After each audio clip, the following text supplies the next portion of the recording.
I see your work at GSN as a demonstration of the power of tolerance. Your members from around the world come together in pursuit of common goals.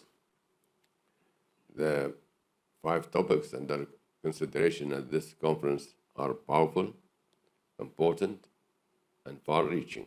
So this commitment is made by United Nations, by all member countries, and I think it's about time for us to see where do we stand vis-a-vis our commitment.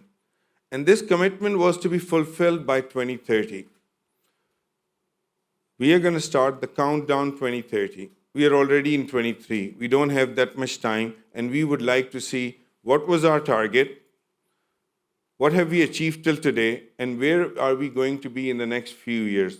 That's how we would do in our business. And goal 8 is about economic development. So if we're going to use the same methodology in our economic development, I think it's also the methodology we should use to see our targets and see if we are achieving them or not. So these are. As we all know, our current economic system is not supplying decent work for all.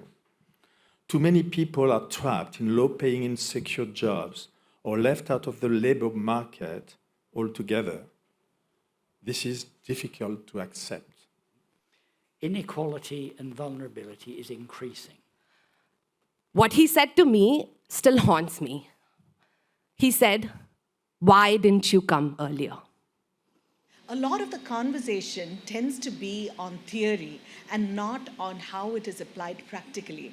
And I think that's a change that we could make starting with this platform. So the most polluting sectors are the ones who need to be actually providing the largest impact. What I'm trying to say is that when we want in the future for our future generations to develop further and further, without governmental support, it won't be possible. I always say that you give people wings, let them fly. Give our children wings, let them fly. Because they are the future. The next gen is actually the future society. It is the future of the world. Absolutely, unconditionally and without any doubt. I think in the world that we live, it's compassion that needs to really consume everything in the future. And I think job creation not only provides the income and the pathway to economic growth, but as crucially, hope and dignity. Typically, the numbers you see are 70 million youth unemployed and up to 200 million underemployed. There's some amazing solutions out there that are now focusing on specific related products on how we can upskill people in the workforce. But ultimately, it will take governments and a combination of between public and private sectors as well as startups to be able to come together, collaborate, make it a more beneficial ecosystem. And inclusion happens unconsciously. People don't want to hire people with disabilities because they think that, oh, there is no talent available. There is. The talent is limitless. It's just the mindset that jobs can be inclusive needs to change. Or the origin from where I am in Pakistan, there's 45% of employment is from agriculture because it's an agricultural country. And more than 80% of this labor is bonded labor. The resources exist, but people don't know they exist. And the only way to harness this resource or redistribute these resources really well or efficiently is harnessing technology.